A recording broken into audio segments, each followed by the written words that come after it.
बिस्मिल्लाहिर्रहमानिर्रहीम अस्सलामु अलैकुम वरहमतुल्लाहि वबरकातुहू वेलकम छु तुई बी एक लेट सान यथ यूट्यूब चैनल पे यथ जन नाव छु देसी जायका विद इंशा वीडियो स्टार्ट करने ब्रोट अगर तुम सान चैनल पे नई छु सन यूट्यूब चैनल करो सब्सक्राइब वीडियो करो लाइक तो शेयर भी दीजो पनुन फीडबैक। आज बनाओ इस आलू कोफ्ता रेसिपी यथ खतर बोनलेस चिकन निमुत गोडनेथै चीटित थोमुत अथ मज त्रो नुन चमचे आख मरचांगन चमचे आख बादियान पाउडर चमचे आख लेदर चमचे आख बीन ठूल आख निमुत ये करो अथ मज ऐड वन करहोक सारी मसाल ये असल पे मिक्स।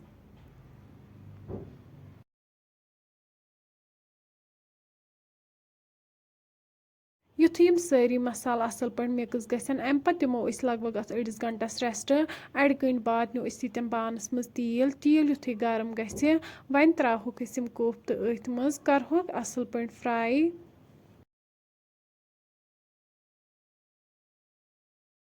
अक साइड युथु यम fry गसन one करहोक M B side ते पे फ्राई।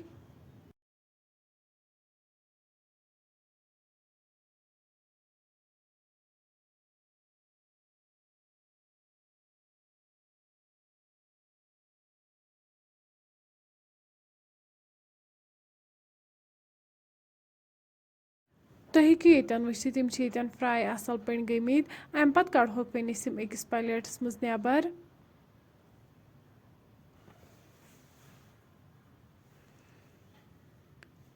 वन त्रो अथ तिलस मज जीर चमचे आख बी त्रो वन अत मज गंड यथ गोडनेथै न्युक न्युक करित थोमुत बी त्रो वन अत मज रुहन गंड तो रुहन करो असल पे फ्राई।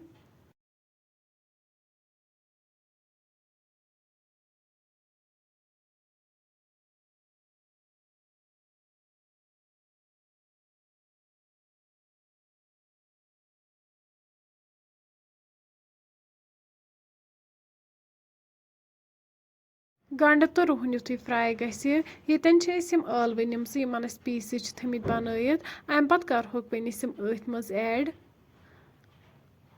बी त्रो वन अत मज नुन चमचे आख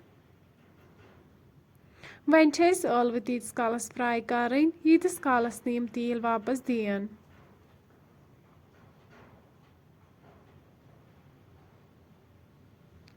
तुम हेकु ये वुचित आलव फ्राई गमच यमो दुत ये तेल वापस अम पत त्रो वन अत मज आब कप आख बी त्रो वन अत मज मरचांगन चमचे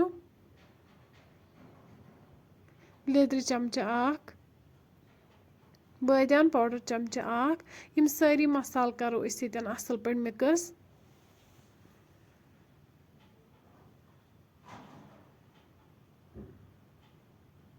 युथु यम सारी मसाल असल पे मिक्स गसन अम पत त्रो वन अत मज आब लीटर ओड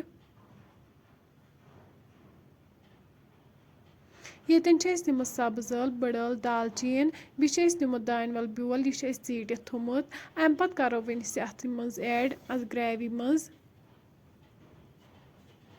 वन अम पत करो वन अत ग्रेवी मज चिकन कोफ्ता ऐड।